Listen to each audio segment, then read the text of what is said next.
Bonjour, nous allons faire la correction du problème dessalement de l'eau de mer. Donc je ne vais pas refaire toute une lecture du sujet, je vais tout de suite commencer avec la première question où on vous demandait de déterminer la concentration molaire moyenne en ion chlorure. Alors, donc dans ce sujet, on nous parlait d'une eau de mer avec une certaine salinité, en sachant que la salinité représente la masse totale de sel dissous dans 1 kg d'eau de mer et que ce sel dissous ne correspondait, ici on nous disait, qu'à du chlorure de sodium. Donc on sait combien est-ce qu'on a de chlorure de sodium dans 1 kg d'eau de mer. Donc ça, c'est les premières choses qu'on connaît. On sait d'abord que dans 1 kg d'eau de mer, il y a 35,6 g de NaCl. Alors nous, on va essayer de donner cette concentration non pas en grammes par kilogramme, mais on va la donner en grammes par litre. Or, est-ce qu'on peut dire que 1 kg d'eau de mer est égal à 1 litre? Donc non, puisque ce n'était pas de l'eau, mais de l'eau de mer. Et ici, on nous donnait dans le sujet la masse volumique de l'eau de mer. Donc, première chose, on peut convertir les mètres cubes, puisque ici c'est une masse volumique en kilogrammes par mètre cube, en kilogrammes par litre. Donc, je rappelle, je peux faire mon tableau à 3 colonnes, mètres cubes, décimètres cubes, etc., centimètres cubes. On divise en 3. Et puis, on se rappelle que 1 litre est égal à 1 décimètre cube. On a dit que ça, on pouvait s'en rappeler avec notre fameuse boîte de lait. Ce qui fait que 1 mètre cube est égal à 1000 litres. Donc 1 mètre cube est égal à 1000 litres. Donc, on peut en déduire la masse volumique de l'eau de mer. Rho de l'eau de mer est égal à 1027 kg sur 1000 litres, c'est-à-dire 1,027 kg par litre. Donc cela signifie que dans 1 litre d'eau de mer, il y a, ou 1 litre d'eau de mer pèse 1,027 kg. Nous, on sait qu'il y a 35,6 grammes dans 1 kg. Et on aimerait savoir combien est-ce qu'il y en a dans 1 litre. Donc, il va falloir faire plusieurs produits en croix. Donc, à 1 litre correspond 1,027 kg. On va se poser la question, dans 1 kg, ça correspond à quel volume? En faisant ce produit en croix, on trouve que 1 kg d'eau de mer représente un volume de, ici, quand on faisait, on trouvait 0,974 litres.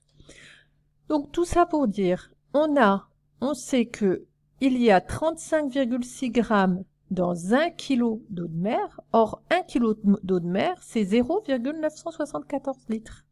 Donc, on en revient à dire quoi? Ben, qu'il y a 35,6 grammes dans un volume de 0,974 litres d'eau de mer. Donc, on peut calculer la concentration massique, qu'on va noter T. C'est 35,6 grammes divisé par 0,974 litres, ce qui nous donne une concentration de 36,5. Donc on a déjà trouvé la concentration massique. On va la convertir en concentration molaire. Donc on sait que C est égal à N sur V et T est égal à M sur V. Donc on en déduit que C c'est T sur grand M, ce qui nous donnait une concentration de molaire de 0,625 mol par litre. En deuxième question, on nous demandait d'expliquer en quoi la technique de dessalement de l'eau de mer par osmose inverse est génératrice de saumure. Bon, alors là, la réponse, elle est plutôt dans le sujet. En fait, on vous expliquait que dans cette technique-là, qu'est-ce qu'on allait faire? On allait avoir une membrane semi-perméable qui allait séparer deux solutions. Une solution qui est faiblement concentrée en sel et une solution fortement concentrée en sel. Et on nous expliquait que le fait de mettre une pression sur l'eau fortement concentrée, poussait l'eau vers permettait à l'eau de traverser cette membrane semi-perméable. Alors la seule chose qui va traverser, c'est l'eau et non pas le sel. Et ce qui fait qu'ici, on va récupérer une concentration de plus en plus élevée en sel, ce qui est génératrice de saumure. Une membrane semi-perméable sépare les deux solutions, donc la solution fortement concentrée et faiblement concentrée, en appliquant une pression sur l'eau fortement concentrée. L'eau, sans le sel, traverse la membrane. Il reste alors plus de sel, donc on va récupérer de la saumure. Dernière question, donc c'est plutôt le problème. On envisage de mélanger 1 litre d'une saumure obtenue en fin de processus de dessalement avec 200 litres d'eau de mer avant de rejeter le mélange obtenu en Méditerranée. Cette saumure est analysée par conductimétrie, comme expliqué à la page suivante. Ce rejet présente-t-il un danger pour les écosystèmes marins? Donc, on avait un renseignement très important sur les dangers. On nous disait ici que des effets notables sur la vitalité ont été observés dès que la salinité a atteint 37,4 grammes de litre par kilogramme d'eau de mer. Donc, qu'est-ce qu'on va faire ici? On va essayer de déterminer justement la salinité et de vérifier si on a atteint cette valeur ou pas.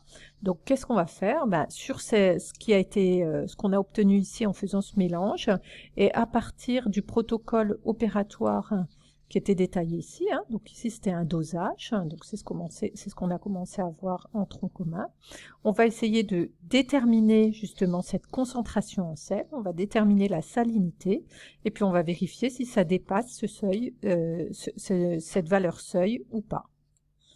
Donc, on vous disait qu'on a effectué un dosage des ions chlorure, donc c'est comme ça qu'on arrivera à déterminer la salinité.